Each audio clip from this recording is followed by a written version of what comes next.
Welcome to तर्कशाला classes. मैं श्वेता सुमन, आपकी mentor. Class 12th economics में 90% कैसे स्कोर करें कि टारगेट स्ट्रैटेजी सीरीज लेकर आई हूँ।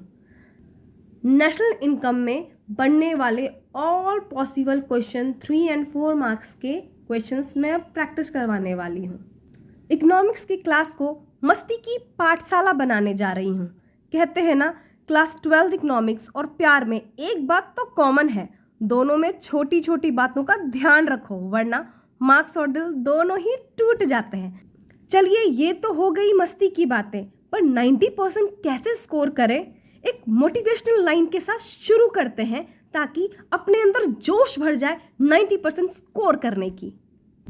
Arise, awake and stop not till the goal is reached by Swami Vivekananda. उठो, जगो और लक्ष्य की प्राप्ति तक रुको मत जब तक 90% टारगेट अचीव ना हो जाए। तो चलिए शुरू करते हैं नेशनल इनकम से। नेशनल इनकम मैंने ऑलरेडी 1 मार्क्स की सीरीज में ये सारे कॉन्सेप्ट छोटे फॉर्म में दे रखा है। अब यहाँ मैं इसे और बहुत डिटेल में लेके जा रही हूँ, तो आप वो वाले वीडियो ज़रूर देखें, क्योंकि आपको पता चल जाएगा कि 1 मार्क्स के अंडर नेशनल इनकम चैप्टर से कितने पॉसिबल क्वेश्चंस बन सकते हैं। तो आप इस स्ट्रैटेजी को प्रॉपर फॉलो करें, ठीक है।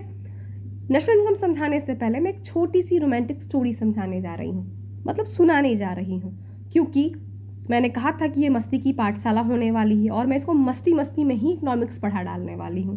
नाम का लड़का था, उसकी एक गर्लफ्रेंड थी। गर्लफ्रेंड इकोनॉमिक्स की एक्सपर्ट थी। उसने कहा, यार राजू, तुम्हारे पापा तो फार्मर है ना? तो राजू ने बोला, हाँ। तब तो वो प्राइमरी सेक्टर से नेशनल इनकम जनरेट कर रहे हैं, मतलब उनकी अर्निंग तो नेशनल इनकम में ही ऐड होती है। तो राजू अपना सर खुजलाने लगा, ये क्या बोल रही है। फिर उसने कहा, अच्छा एक बात बताओ, तुम भी तो फैक्ट्री में काम करते हो ना? तो बोला, हाँ। तो मतलब तुम भी नेशनल इनकम जनरेट कर रहे हो, जो तुम्हारी अर्निंग है वो तो नेशनल इनकम में ही ऐड होगी और वो सेकेंडरी सेक्टर की आती है। अच्छा, ऐसा भी होता है क्या? राजू ने कहा, हाँ भाई। और तुम्हारे भैया जो दुबई में रहते हैं अब्रॉड में, वो भी नेशनल इनकम जनरेट कर रहे हैं। अच्छा, तो और क्या, तुम्हें पता नहीं नेशनल इनकम किसको कहते हैं? एनी प्रोडक्शन, चाहे वो प्राइमरी सेक्टर से हो, सेकेंडरी सेक्टर से हो या टर्शियरी सेक्टर से हो।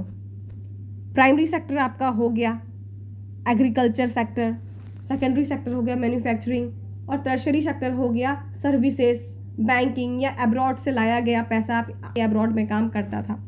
इसी को कहते हैं नेशनल इनकम। अब ये मैंने आपको एक स्टोरी के रूप में सुनाया, अभी आप कभी नहीं भूलिएगा। अब आप इसके डेफिनेशन को पढ़िए। National income is the monetary value of all final goods and services produced by the residents of a country in 1 year, ठीक है, including income from abroad। Example क्या है? An Indian farmer producing rice. अब आप जीवन में कभी भी ये कॉन्सेप्ट नहीं भूल सकते हैं, क्योंकि मैंने इसको एक स्टोरी से कनेक्ट किया है। और ये 3 to 4 मार्क्स में कैसे आएंगे, तो मैंने इसका प्रॉपर नोट्स बनाया है। यहाँ मैंने समझाने के लिए शॉर्ट में बताया है, तो जिनको जिनको नोट्स चाहिए इस वीडियो के अंत तक बने, मैं आपको बताऊंगी कि आपको नोट्स कैसे मिलेंगे। तो चलिए शुरू करते हैं नेक्स्ट क्वेश्चन को। तो चलिए डोमेस्टिक प्रोडक्ट को भी एक रोमांटिक अंदाज में स्टोरी के माध्यम से सीखते हैं। सेम वही कैरेक्टर राजू। राजू की गर्लफ्रेंड कहती है, क्या बात है राजू, तुमने सैमसंग का मोबाइल लिया है? बोले, हाँ यार, देखो मैंने सैमसंग का मोबाइल लिया है। तुम्हें पता है ये सैमसंग का मोबाइल डोमेस्टिक प्रोडक्ट के अंदर आता है? बोले, वो कैसे? कोई भी प्रोडक्शन एक कंट्री के बाउंड्री के अंदर होती है तो उसको डोमेस्टिक प्रोडक्ट कहते हैं। ये सैमसंग की कंपनी भले ही बाहर की है, पर इसका प्रोडक्शन तो इंडिया में हुआ है ना, तो इसलिए डोमेस्टिक प्रोडक्ट है। राजू फिर कंफ्यूज हो जाता है। तो राजू सोचता है, फ़ोन तो डोमेस्टिक प्रोडक्ट में आ गया, पर गर्लफ्रेंड का मूड अच्छा रखना भी एक प्रोडक्ट के अंदर ही आता है। तो चलिए, हो गई ये हंसी मजाक की बातें। अब हम लोग पढ़ते हैं डोमेस्टिक प्रोडक्ट का definition. Domestic product is the total value of all final goods and services produced with in a countries boundaries in 1 year. जो मैंने अभी राजू और उसकी गर्लफ्रेंड के केस में स्टोरी बताया था कि सैमसंग का मोबाइल का प्रोडक्शन इंडिया के अंदर हुआ, भले ही सैमसंग की कंपनी बाहर की है। Distinguish between gross and net domestic product समझ, तो पहले हम लोग समझते हैं जीडीपी और एनडीपी क्या है, एक छोटी सी स्टोरी के माध्यम से। राजू और उसकी गर्लफ्रेंड, राजू ने अपनी गर्लफ्रेंड को इम्प्रेस करने के लिए 3 लाख की रॉयल एनफील्ड की एक बाइक खरीदी। तो उसकी गर्लफ्रेंड ने कहा, अच्छा राजू, ये तो तुम्हारी जीडीपी के अंडर आएगा। राजू कंफ्यूज हो गया, बोला अच्छा चलो ठीक है।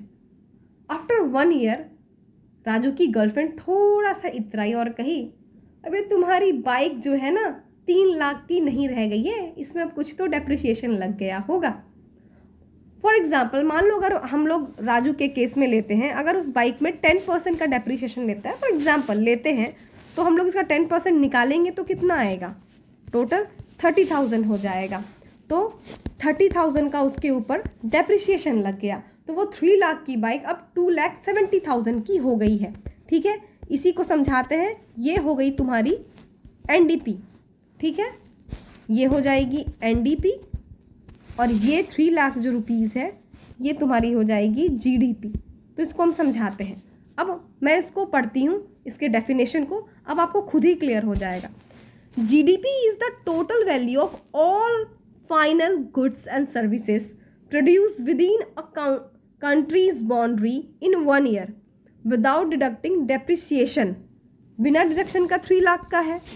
NDP is the total value of all final goods and services produced within a country's boundary in 1 year after deducting depreciation। इसमें हम लोग 10% depreciation डिडक्ट कर दिए। ठीक है, अब इस स्टोरी के माध्यम से आपको ये कॉन्सेप्ट कभी आप जीवन में नहीं भूलने वाले हो।